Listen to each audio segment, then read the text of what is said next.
அன்பு மாணவர்களுக்கு வணக்கம். இயல் 6 என்ற பாடத்தில் சிலப்பதிகாரம் என்ற செய்யுட்பகுதியை நாம் காண்போம். சிலப்பதிகாரத்தை இயற்றியவர் இளங்கோவடிகள்.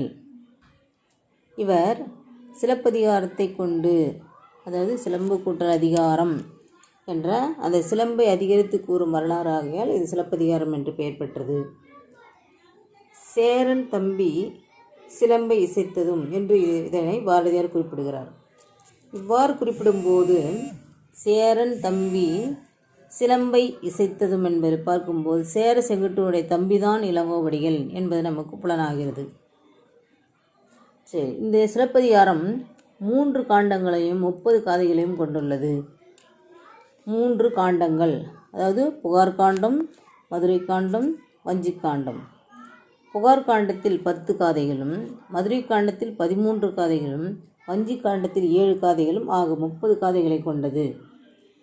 இந்த சிலப்பதிகாரம் 3 உண்மைகள் அப்படின்னு பார்க்கும்போது, அரசியல் படைத்தோர்க்கு அறம் கூற்றாகும், உரைசால் பத்தினியை உயர்ந்தோர் ஏத்துவர், ஊழ்வினை உறுத்து வந்து ஊட்டும் என்ற 3 உண்மைகள் நமக்கு புலனாகிறது. சிலப்பதிகாரத்தினுடைய பெயர்கள் வேறு பெயர்களாக குடிமக்கள் காப்பியம், மூவேந்தர் காப்பியம், புரட்சி காப்பியம், அடுத்து முத்தமிழ் காப்பியம், உரையிடையிட்ட பாட்டுடை செய்யுள், பொதுமை காப்பியம், ஒற்றுமை காப்பியம், வரலாற்று காப்பியம் என்றெல்லாம் இதனை அழைக்கப்படுகிறது.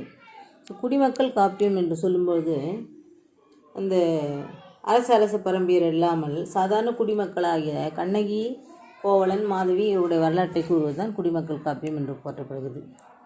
அடுத்து மூவேந்தர் காப்பியம் எனப்படுவது சேர சோழ பாண்டியர் இல்லையா, புகார் காண்டம், அடுத்து மதுரை காண்டம், வஞ்சி காண்டம்.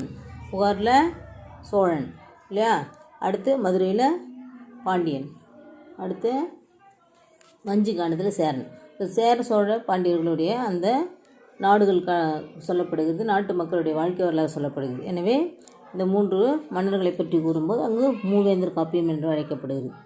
அடுத்து புரட்சி காப்பியம், சாதாரண குடிமகளாகிய கண்ணகி தன்னுடைய கணவன் இறந்த பிறகு மதுரையில் அரசன்கிட்ட வாதாடி தன்னுடைய கணவன் கல்வன் அல்ல என்று கூறுகின்ற அந்த புரட்சி மிக்க ஒரு அப்படி போராடி வெற்றி பெறுகின்ற அப்படின்னு அர்த்தம் புரட்சி காப்பியம் என்று சொல்லப்படுகிறது. அடுத்து முத்தமிழ், இயல் இசை நாடகம் என்ற முத்தமிழையும் வைத்து அமைக்கப்படுவதால் முத்தமிழ் காப்பியம் என்றும், உரையிடையிட்ட பாட்டுடை செய்யுள், செய்யுளுக்கு அப்புறம் அதனுடைய பொருள், அதனால தான் உரையிடையிட்ட பாட்டுடை செய்யுள்னு சொல்லப்பட்டது. பொதுமை காப்பியம், உலகத்தில் எல்லாரும் ஏற்றுக்கொள்ளப்படலாம். சிலப்பதிகாரம் அப்படின்னா கண்ணகி அங்கே தெய்வமாக போற்றப்படுகிறாள் அப்படின்றது எல்லா பெண்களுக்கும் வகுக்கப்பட்டது. எனவே தான் அது பொதுமை காப்பியம். ஒற்றுமை காப்பியம் அப்படின்னும்போது மக்கள் ஒன்றுபட்டு வாழணும் அப்படின்னு ஒற்றுமையோடு ஏற்றுக்கொள்ளப்படக்கூடிய ஒரு காப்பியம். வரலாற்று காப்பியம், அதாவது வரலாறு என்பது வாழ்ந்து கொண்டே இருப்பது இல்லையா, கடைசி வரைக்கும் நாம் இருந்தாலும் இறந்தாலும் அடுத்தடுத்து மக்கள் இந்த வரலாற்று காப்பியத்தை தெரிந்து கொள்ளும் அளவுக்கு அதனுடைய பெயர் சிறப்பு பெற்றுள்ளது. இது ஒரு சமண மத காப்பியம், சமண மதத்தை சார்ந்தவர், அதனால் சமண மத காப்பியமாகவும் சொல்லப்படுகிறது. சரி, இப்போ நம்ம பாடலுக்கு போகலாம்பா. பாடல் அப்படின்னு பார்க்கும்போது நுழையும் முன் ஒன்று சொல்லியிருக்காங்க இல்லையா, ஒன்றும் இல்லாது நுழையும் முன் அப்படின்னு பார்க்கும்போது இது கலைகளில் சிறந்த கலை நடனக்கலை. ஸோ நடனத்திற்கு மயங்காத உயிர்கள் கிடையாது இல்லையா, இசைக்கு மயங்காத உயிர்கள் இல்லை என்பது நடனம் எனப்படுவது நம்முடைய கலை இல்லையா. இந்த கலை என்பது ஒரு சமூகத்தினுடைய பண்பாடு, வரலாறு, அழகியல் இவற்றையெல்லாம் குறிப்பிடும் ஒரு நோக்கமாக உள்ளதுன்னு சொல்கிறாங்க.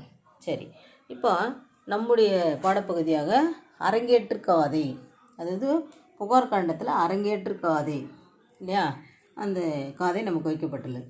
அரங்கேற்றம் அப்படின்னா அல்லது நாடகம் அல்லது நடனம் இதெல்லாம் பயின்றவர்கள் மன்னர்கள் முன்னிலையில் தங்களுடைய கலையை காண்பித்து இது சிறப்பு பெற்றுள்ளதா என்பதை அவங்க பாராட்டு தெரிவிப்பாங்க இல்லையா. அதனால் தன்னுடைய கலையை மக்களுக்கு எடுத்து காட்டி வெற்றி பெறுவது அங்கு சொல்லப்படும் போது அரங்கேற்று காதை என்று சொல்லப்படும்.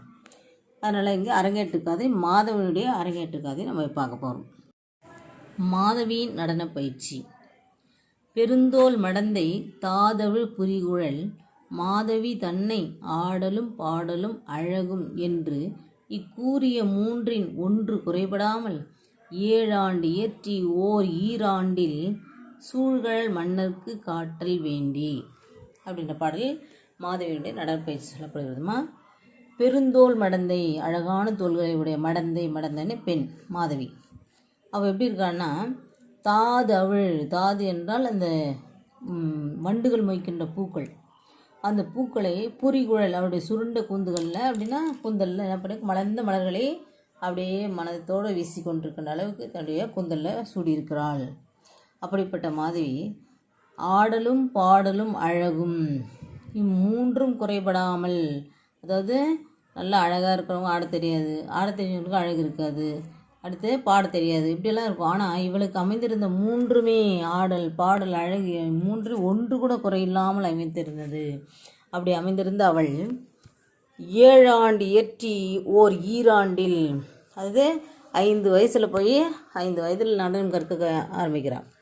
நடனம் கற்க அங்கே சென்று 5 வயதில் கொண்டு போய் விடுறாங்க. அங்கிருந்து 7 ஆண்டுகள் நடனம் கற்கிறார்.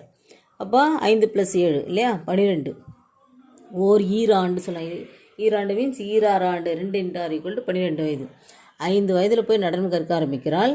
அடுத்து 7 வருஷம் கழித்து 12 வயசில் அந்த நடனத்தை மக்களுக்கு காட்டணும் அப்படின்ட்டு முதல்ல அரசன்கிட்ட தான் அது தகுதி பெற்றதான்னு காட்டணும். அதனால் சூழ்கால் மன்னருக்கு காட்டல் வேண்டி, சரி மன்னன்கிட்ட அரங்கேற்றம் செய்து அவள் பரிசு பெறுகிறாளா அப்படின்றது அடுத்த பாடலில் சொல்லப்படுதுமா.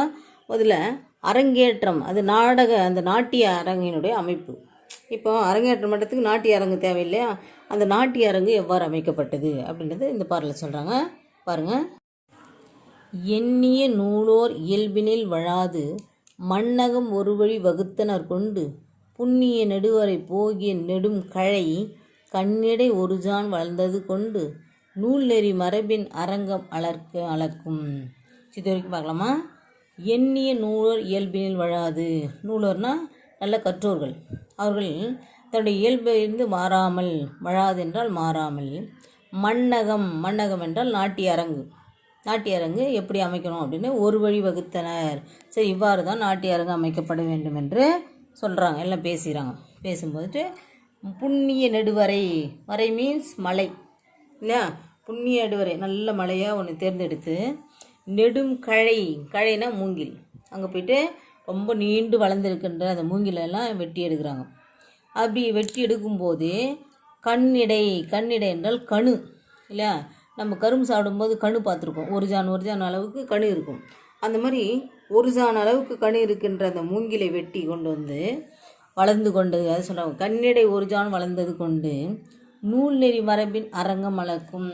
சரி, இப்போ இந்த மூங்கிலை வச்சு எப்படி அந்த நாடக மேடை அமைக்கிறாங்க அப்படின்னா நாட்டிய அரங்கம், அந்த நூல் நெறி, அதாவது நாட்டிய அரங்கம் எவ்வாறு அமைக்கப்பட வேண்டும் என்று நூலில் சொல்லப்பட்டிருக்கு.